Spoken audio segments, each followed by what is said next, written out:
Guys, നിങ്ങൾ cyber security field work ചെയ്യുന്നതാണോ? എന്നെ പോലെ ഞാനും സൈബർ സെക്യൂരിറ്റി ഫീൽഡിലാണ്. കുറച്ച് നമ്മളൊരു VAPT സൈഡാണ്. ഓക്കെ, അപ്പോൾ നിങ്ങൾക്കും ഞാൻ ഫേസ് ചെയ്ത ഇഷ്യൂ ഉണ്ടായിരിക്കും. അതായത് നിങ്ങൾ ഫ്രണ്ട്സ് ചോദിക്കും, അല്ലെങ്കിൽ നിങ്ങളുടെ ഫാമിലി മെമ്പേഴ്സ് ചോദിക്കും, എടാ നീ ഏത് ഫീൽഡാണ്, നീ എന്ത് തേങ്ങയാச்சுം ചോദിക്കും. അപ്പം ഞാൻ നമ്മളൊന്ന് പറഞ്ഞെടുത്ത് നോക്കും, ബട്ട് ഇവർക്ക് അത് മനസ്സിലാവില്ല. എത്ര പറഞ്ഞാലും മനസ്സിലാവില്ല. ചിലപ്പോൾ ആദ്യം കുറേ ഓക്കേടാ, അല്ലെങ്കിൽ പിന്നെ ചിലപ്പോൾ ആണെങ്കിൽ പിന്നെ ചോദിക്കും, എടാ സംഭവം എന്താടാ, നീ നീ ഹാക്ക് ചെയ്യാറായോ, അങ്ങനെ ചോദിക്കും. ഇവർക്ക് ഞാൻ ഒന്ന് പറഞ്ഞിട്ടാണെങ്കിൽ പോലും ഇവർക്ക് ഇത് മനസ്സിലാവും. ഈ ഇഷ്യൂ അമ്മയ്ക്കും ഉണ്ട്. അമ്മയ്ക്കും പറഞ്ഞാൽ അറിയാം, ബട്ട് കേട്ട് കഴിഞ്ഞിട്ട് പിന്നെ രണ്ടാമത് ചോദിക്കും, എടാ നിങ്ങൾ അമ്മയുടെ ഫ്രണ്ട്സ് ചോദിക്കാം, മോൻ മോൻ എന്താ പഠിക്കുന്നത് വെച്ചാൽ ഇങ്ങനെ പറയും. ഇങ്ങനെ ആയിരിക്കും പറയാം, ആരെങ്കിലും അറിഞ്ഞൂടാ. അപ്പോൾ മെയിൻ ആയിട്ട് ഈ സൈബർ സെക്യൂരിറ്റി എന്ന് പറഞ്ഞാൽ ഗൂഗിളിനെ വെച്ച് നമുക്ക് പോകേണ്ട ആവശ്യമില്ല. ഓൺലൈൻ ഹാക്കേഴ്സ് നമുക്ക് രക്ഷപ്പെടുക, അതാണ് മെയിൻ പോയിന്റ്. അതിന് പല പല ഫീൽഡ്സ് ഉണ്ട്. ഫീൽഡ് ആകുമ്പോഴത്തേക്കും ഒന്ന് VAPT, അല്ലെങ്കിൽ റെഡ് ടീമിങ്, അതായത് ഹാക്കിംഗ്, നമ്മൾ തന്നെ എത്തിക്കൽ ഹാക്കിങ്, അതിനെല്ലാം നമുക്ക് ഒരു കൊടുക്കലുണ്ട്. റിസ്ക് അസസ്മെന്റ് എന്ന് പറയും. പിന്നെ സോക്ക് സോക്ക് എന്ന് പറഞ്ഞാൽ സെക്യൂരിറ്റി ഓപ്പറേഷൻ. ഈ രണ്ടെണ്ണമാണ് നമ്മുടെ ഇന്ത്യയിൽ അത്യാവശ്യം ഫേമസ് ഉള്ളത്. പിന്നെ GRC അനലിസ്റ്റ്, പിന്നെ ഓഡിറ്റിങ്, അങ്ങനത്തെ കുറെ ഐറ്റം. GRC അനലിസ്റ്റ്, ഓഡിറ്റിങ് ഒരു ഫീൽഡ് വരും. ആ ഒരു സംഭവം. ഇപ്പോൾ നമുക്ക് തൽക്കാലം രണ്ട് മെയിൻ ടോപ്പിക് പിടിക്കാം. ഒന്ന് VAPTയും ഒന്ന് സോക്കും പിടിക്കാം. അല്ലെന്നുണ്ടെങ്കിൽ റിസ്ക് അസസ്മെന്റും സോക്കും പിടിക്കാം. നമ്മൾ ആദ്യമേ VAPT അല്ലെങ്കിൽ റെഡ് ടീമിംഗ് അല്ലെങ്കിൽ റെഡ് ടീമിംഗ് അല്ലെങ്കിൽ റിസ്ക് അസസ്മെന്റിനെ പറ്റി പറയും. ഓക്കെ, നമുക്ക് ഫസ്റ്റ് ആയിട്ട് നമുക്കൊരു എക്സാമ്പിൾ ആയിട്ട് നമുക്കൊരു കമ്പനി, ഒരു ഗൂഗിൾ, നമുക്കൊരു ബാങ്കിന് എടുക്കാം. ബാങ്കിന് അതൊക്കെ നമ്മുടെ ഡീറ്റെയിൽസ്, നമ്മുടെ എന്തൊക്കെയുണ്ടോ, നമ്മുടെ ഫുൾ പേര്, first name, last name, middle name ഉണ്ടെങ്കിൽ മിഡിൽ നെയിം, പിന്നെന്താ ഉള്ളത്, നമ്മുടെ ഫോൺ നമ്പർ, നമ്മുടെ Aadhaar card number, pan card number, നമ്മുടെ ബർത്ത് സർട്ടിഫിക്കറ്റ്, നമ്മുടെ എല്ലാ ഡീറ്റെയിൽസും ഉണ്ടാവേണ്ടത്, ലിറ്ററലി എല്ലാം. അപ്പോൾ ഇത് ഒരുത്തന്നെ കിട്ടിക്കഴിഞ്ഞാൽ എന്ത് ചെയ്യും, അവൻ എന്തൊക്കെ ചെയ്യാം? ഒന്നാമത്തെ കാര്യം, അവന് വേറൊരു ബാങ്കിലോ അല്ലെങ്കിൽ വേറൊരു ലോൺ തരുന്ന ആപ്ലിക്കേഷൻ, അതായത് സ്ലൈസോ എന്നുണ്ടെങ്കിൽ ക്രെഡ്ബിയോ, ഇങ്ങനത്തെ ആപ്പിൽ പോയിട്ട് ലോൺ അപേക്ഷിക്കും. നല്ല ക്രെഡിറ്റ് സ്കോർ ഒക്കെ ഉണ്ടെങ്കിൽ അവൻ ലോൺ കിട്ടും. കാരണം സെൽഫി എല്ലാം എടുത്തവൻ, ഇപ്പം ആണെങ്കിൽ DP ഒക്കെ ചെയ്ത് സെൽഫി ഒക്കെ എടുത്തവന് പങ്കടൊക്കെ വെച്ചെടുത്ത് കഴിഞ്ഞാൽ നിന്റെ പേരിൽ ലോൺ എടുക്കും. അവനിപ്പോ ക്രെഡിറ്റ് ബിയോ ഒക്കെ ഒരു 50,000 ലോൺ കൊണ്ട് നിനക്ക് അടയ്ക്കാൻ പറ്റില്ല. അവനാണെങ്കിൽ നീ അറിയുന്ന പോലും ഉണ്ടാവില്ല ലോൺ എടുത്തോ ഇല്ലോ. ആ സാധനം നിനക്ക് മറ്റേ സാധനം വരും, മറ്റേ മെസ്സേജ് വരുമ്പോൾ മാത്രമേ അറിയുള്ളൂ ലോൺ എടുത്തോണ്ടെന്ന്. പിന്നെ നീ അടയ്ക്കാൻ പോകണം, തുടങ്ങില്ലേ? അപ്പോൾ ഈ ഒരു പേര് അടക്കാതിരിക്കാൻ വേണ്ടി ചില കമ്പനീസ് എന്ത് ചെയ്യും,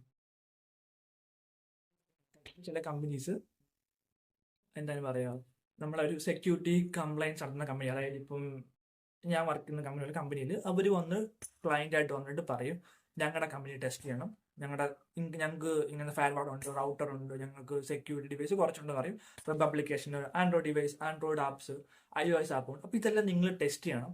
ഈ ആപ്പിൽ കൂടെ ഞങ്ങളുടെ സെർവറിലേക്ക് കയറാൻ വേണ്ടി എന്തൊക്കെ വഴികളുണ്ട്, ഇവർക്ക് ഈ ഹാക്കേഴ്സിന് എന്തൊക്കെ വഴിയുണ്ടെന്ന് അന്വേഷിക്കും. ആ വഴികളെല്ലാം വേണ്ടി നമ്മൾ ആസ് എ സെക്യൂരിറ്റി ആൾ നമ്മൾ കണ്ടുപിടിച്ച് ഇതെല്ലാം പറഞ്ഞു കൊടുത്ത് മനസ്സിലാക്കി ഇതെല്ലാം അടയ്ക്കണം. എല്ലാ ഡോഴ്സും ക്ലോസ് ചെയ്യണം. ഈ ഡോഴ്സ് ക്ലോസ് ചെയ്യുന്നതാണ് നമ്മൾ VAPT എന്ന് പറയുന്നത്. മിറ്റിഗേഷൻസ്, അതായത് ഈ എന്തൊക്കെ ചെയ്യണം അതെല്ലാം അതൊക്കെ ഇതിൻ്റെ ഭാഗമാണ്. അതാണ് നമ്മൾ ചെയ്യാനുള്ള മെയിനായിട്ട്. അതാണ് VAPT മെയിനായിട്ട് ചെയ്യുക. എന്താണെന്ന് വെച്ചാൽ ഒരു കമ്പനിയിൽ ഒരു ഹാക്കറിന് കയറാൻ വേണ്ടി എന്തൊക്കെ വഴിയുണ്ടോ ആ വഴിയെല്ലാം നമ്മൾ എത്തിക്കലി നിന്ന്, കമ്പനീൻ്റെ അറിവോടെ നിന്ന് നമ്മൾ കണ്ടുപിടിച്ച് അവർക്ക് പറഞ്ഞു കൊടുത്ത് വഴി നമ്മൾ അടയ്ക്കുന്നു. ഇതാണ് മെയിനായിട്ട് VAPT അല്ലെങ്കിൽ എത്തിക്കൽ ഹാക്കിംഗ് എന്നൊക്കെ പറഞ്ഞു കഴിഞ്ഞാൽ പറയാനുള്ളത്. രണ്ടാമത്തെയാണ് സോക്ക്, സെക്യൂരിറ്റി ഓപ്പറേഷൻസ് സെന്റർ.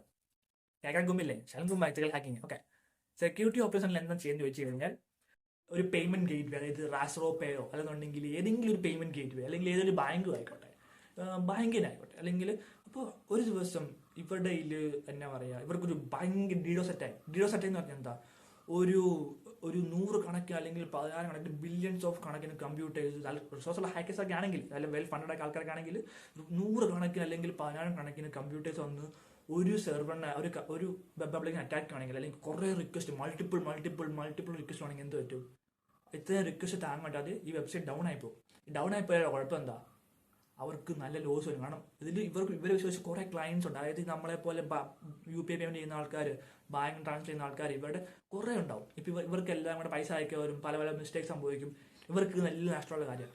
അപ്പോൾ മെയിനായിട്ട് വെച്ചാൽ ഇത് വരുന്നതിന് മുമ്പേ കാണുക എന്നുള്ള സോക്കിന് കാര്യം. സോക്കിന് ഈ അറ്റാക്സ് വരുന്നുണ്ടെങ്കിൽ ഇത് കണ്ടുപിടിച്ചിട്ട് ആ പാറ്റേൺ കണ്ടുപിടിച്ചിട്ട് ഇത് അയാളെ അങ്ങ് ഇല്ലാണ്ടാക്കുക. അതാണ് സോക്കിന് പരിപാടി. അപ്പോൾ ഈ സംഭവം എന്താണെന്ന് വെച്ചാൽ, ഒരു സോക്ക് എന്ന് പറഞ്ഞാൽ ഒരു ലാപ്ടോപ്പ് ഉണ്ടാവും, ലാപ്ടോപ്പ് ഒബ്വിയസ്ലി ഉണ്ടാവും, ഒരു ടൂൾ ഉണ്ടാവും, SIEM ടൂൾ, പിന്നെ വേർപ്പുണ്ട് പേര് ഉള്ളത്. ഈ ടൂളിൽ വെച്ചിട്ട് ഒരു സോക്ക് അനലിസ്റ്റ് ഇങ്ങനെ ഫ്രണ്ട് ഇരിക്കും, L1 അനലിസ്റ്റ് ഫ്രണ്ട് ഇരിക്കും. അപ്പോൾ എന്തെങ്കിലും ഒരു റിക്വസ്റ്റ് പോകണമെന്നുണ്ടെങ്കിൽ, മൾട്ടിപ്പിൾ പാറ്റേൺ റിക്വസ്റ്റ് ഉണ്ടെങ്കിൽ ആ ടൂൾ ഐഡന്റിഫൈ ചെയ്യും, ആ പാറ്റേൺ ഐഡന്റിഫൈ ചെയ്തിട്ട് ആ പാറ്റേൺ വെച്ചിട്ട് ഒരു അലേർട്ട് കൊടുക്കും. ഒരു അലേർട്ട് അറിയാലോ, alert someone is trying to hack your ആ സാധനം കാണിക്കും. ജസ്റ്റ് എക്സാമ്പിൾ പറഞ്ഞാൽ അങ്ങനെ കാണിച്ച് കഴിയുമ്പോഴത്തേക്കും മനസ്സിലാവും L1 ആൾക്ക് മനസ്സിലാവും, പാളി ആരപ്പാണെന്ന് മനസ്സിലാവും. അപ്പോൾ എന്ത് ചെയ്യും, L1 L2 സോക്കിൽ 3 ലെവലുണ്ട്, L1 L2 L3. L1 just മോണിറ്ററിങ്ങും alert വന്നാൽ ഇത് ആണോ അല്ലയോ ചെക്ക് ചെയ്യുന്ന, അതായത് ഇത് റിസ്കി ആണോ അതോ റിസ്കബിൾ അല്ലേ, ചുമ്മാ മാനുവാണോ അല്ല, ആ സംഭവം ചെക്ക് ചെയ്യുന്നതാണ് L1.